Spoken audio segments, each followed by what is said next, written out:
Terence Crawford beats Errol Spence Jr. in round 9 stoppage. What a win that was. Complete and utter domination by Terence Crawford tonight in an amazing win, in an amazing event. And yes, Terence Crawford is now 40-0 and is the first ever fighter to hold 4 belts in 2 weight divisions. What a fight. He's one of the all-time greats, Terence Crawford is. Let's be real. What a dominant win that was. And honestly, I thought that Errol Spence Jr. was going to win this fight. I'm not going to lie. I thought that Spence would win. I was wrong. Crawford absolutely annihilated him. And yeah, it's an amazing, amazing fashion as well. The way he went about everything and, taking away Spence's jab and then Crawford's jab was absolutely on point. The accuracy of Crawford tonight was absolutely amazing. Just consistently pinging Spence's head back with the jab. The left hand was amazing of Crawford. The lead hook of Crawford was amazing. I mean, yeah, it was just an all-round fantastic performance from Crawford. And to be one of the all-time greats, you've got to beat, the best guys, and that's what Crawford's done. I think Spence probably beats everyone at welterweight apart from Crawford. Simple as that. It was just an absolute masterclass by Crawford. They got their tactics spot on. And yeah, it was an amazing performance. Spence, could he have done a bit better? Yes, possibly. He did not seem like himself tonight at all. But let's be real, Crawford did easily take away his best attributes. Let's be real. It was an amazing fight. I got a few notes here which we'll quickly go through. So obviously, round 1, I think Spence won the first round. He came out, Spence took that centre ring well. And then you're like, yeah, well, Crawford still looked really comfortable though. But then we're like, oh yeah, it's going to be an interesting one. Crawford will start slow. Crawford didn't really throw in that first round. Then the second round, Spence was always kind of open and Crawford was landing some good counters, even though Spence was getting through with the jab in the second round. But Crawford was landing some real good counters. Then towards the end of the round, Crawford caught him with a great counter shot, with a great left hand, dropped Errol Spence Jr. and yeah, got that round as a 10-8 in my opinion. So obviously, great second round by Crawford. Round 10, Crawford was really good, properly establishing that jab and getting it going in round 3. And yeah, Crawford was doing really well with the jab, throwing out the left hand every now and then, throwing out a good lead hook. Yeah, really good round 3 by Crawford. Round 4, Crawford was always getting a reaction off of Errol Spence in this round. Whenever he was throwing out his jab, Spence always but Crawford just always got a reaction when he was feinting. When Spence was hit, he showed off a massive reaction. And Crawford went to the body a bit in round 4 where he was switching up a bit and putting in some good body work. Consistently catching Spence and coming forward, putting the pressure on. And yeah, round 4 was a really good round from Crawford, consistently getting a reaction out of Spence, which is what he wanted. In round 5, Crawford was using that jab again, consistently snapping the head back of Errol Spence Jr. And he was looking so confident in there.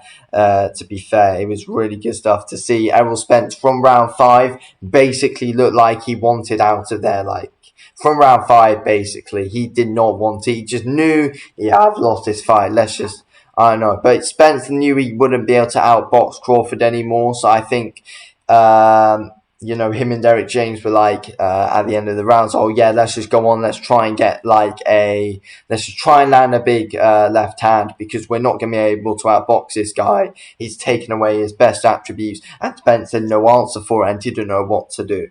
In round 6, Crawford was just landing some great left hands, great flush left hands on Errol Spence Jr.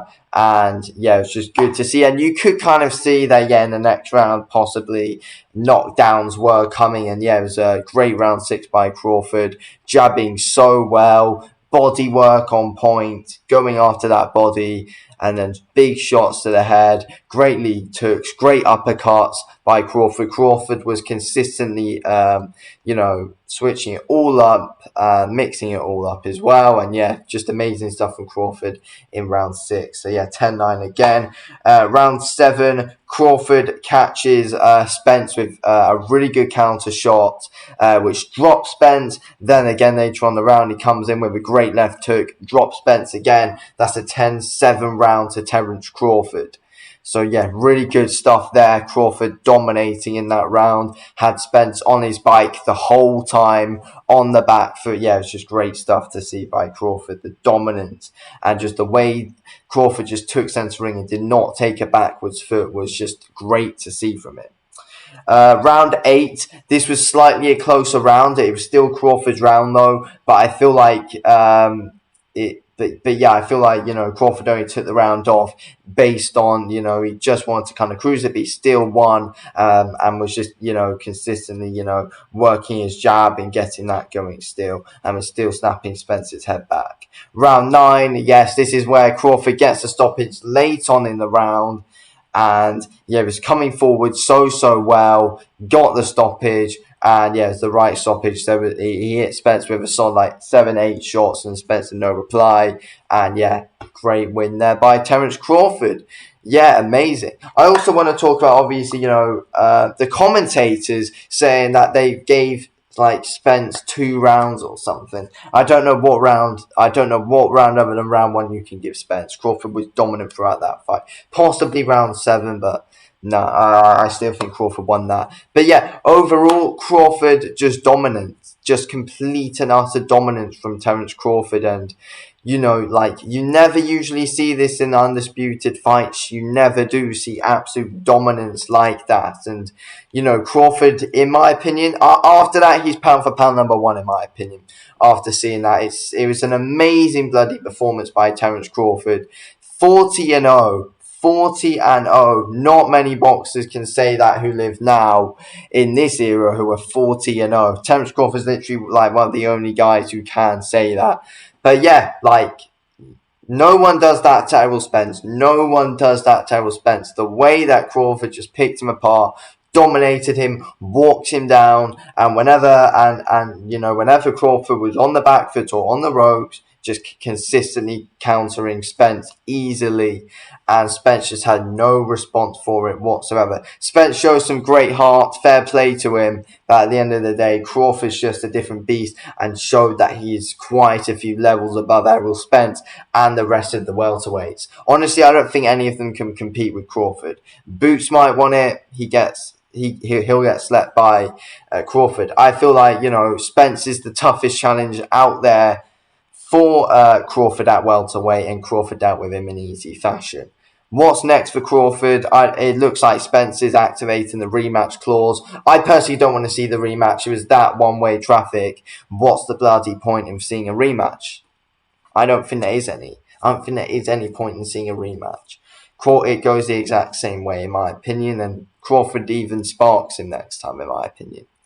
That's just what I think. Anyway, thanks for watching the video, KLs. What a win for Terence Crawford. Speak to you on the next one. Thanks for watching.